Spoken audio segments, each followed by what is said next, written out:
Michael Bisping and Paul Felder discussed Jamal Hill's difficult position following his devastating loss to Jiri Prochazka. Why the fight with Jiri was so important for Hill, alongside the obvious value of a high-caliber victory itself, was to keep his newly found heel persona alive. Jamal began playing the antagonist after his knockout loss to Alex Pereira, which he immediately claimed wasn't legitimate, blaming it on Herb Dean's brief involvement.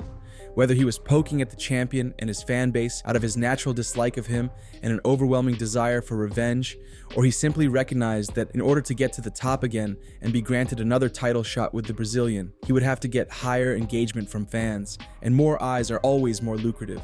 So the fact is, he did start playing the heel and got committed to the role. As it is a high-stakes game, a loss can be devastating in these instances, and that's what happened to him. Felder and Bisping discuss his situation.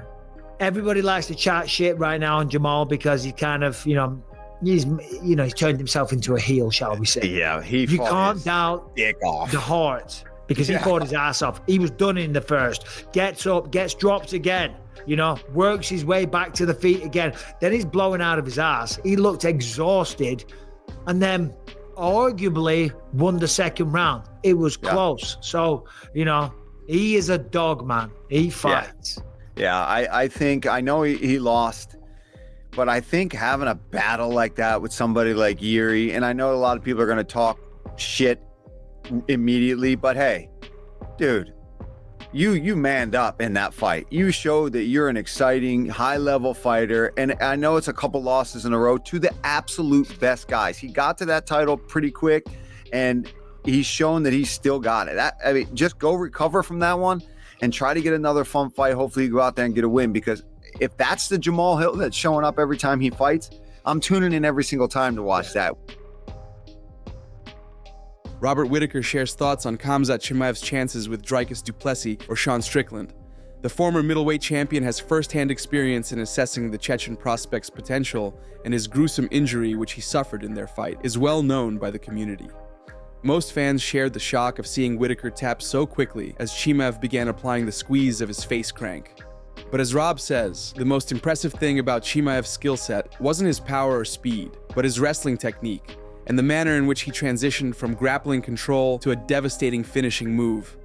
It's all part of the grappling, Rob said, explaining how he came to understand what made Khamzat so effective that night. More interestingly, Whittaker commented on Chimaev's chances with Strickland or Duplessy, whoever has the title by the time Khamzat gets the title shot. Rob thinks Khamzat would beat both of them, but gives Duplessy a higher chance of successfully defending his belt against him.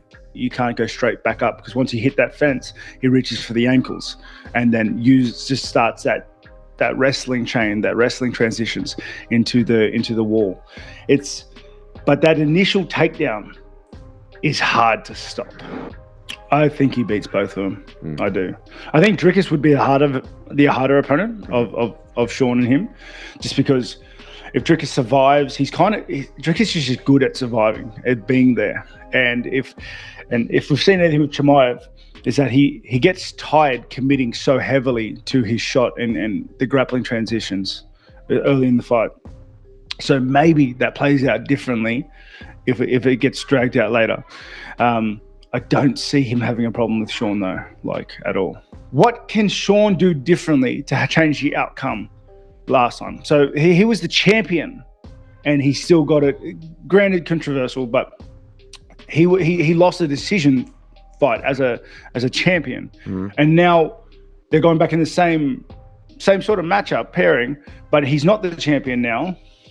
And what can he do differently? Sean fights like Sean fights. I don't think we're going to see him fight much differently than with the way we saw him fight last time. Umar's coach now claims they didn't really lose the fight to Merab, joining the Nurmagomedovs in their attitude after their undefeated title challenger lost to Dvalishvili. Javier Mendez wasn't quick to claim a robbery after the fight, just complimenting Umar's performance and saying he simply came up short and there would be another chance.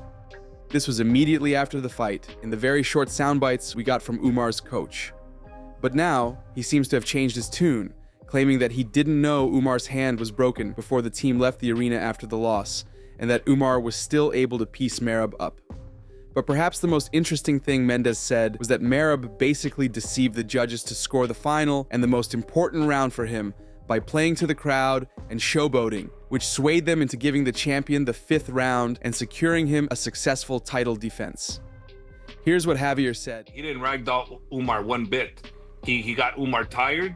He played showboat. He did great on that, but he got pieced up a little bit with the guy with the broken hand first 2 rounds. The 3rd round was closer, which they might have edged it out. The 4th round was definitely his. The 5th round, he basically did a standing ovation by acting like the winner, and that was actually brilliant on his part.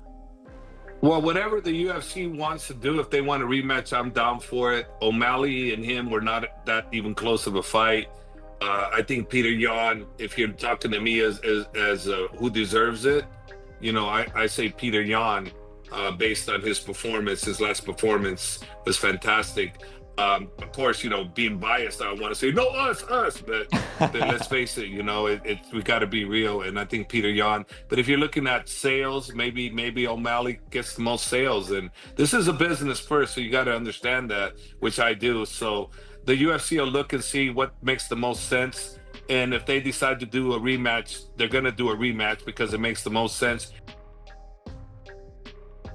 Merab has had enough of Team Khabib's comments following his fight with Umar, and he snaps on them, saying things that are uncharacteristically harsh and insults everybody involved in their post-fight agenda. Every member of their team has tried to discredit Merab's victory over Umar.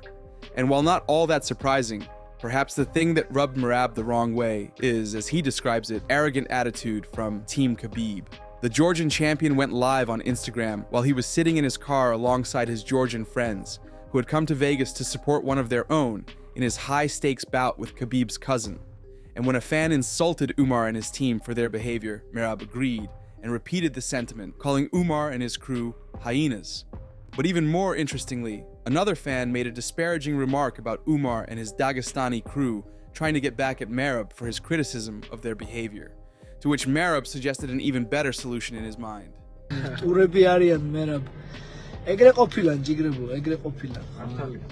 რა, მართა ეგეთი არასწორი ხალხია, თან ეგრევე უარყოფილი. ყოველთვის კარგი განწყობით ვიყავით ჩვენ თუნდაც მიმართ და პატივის შემის. თავში აქვს თავარნელი და ეს საერთო კომენტარია. მერაბ სამუშია წერს, ბიჭებო, ღამით კარებით ჩარაზეთ. ვინმე არ მოგეპაროთ და სირი არ მოგჭამოთ.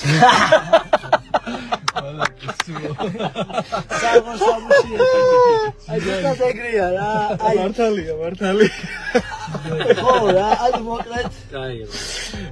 მე ჩემკარებს ღიას დავტოვებ და თუ იმას მოსავლის ისე წავიდეს და ისე მოჭამო.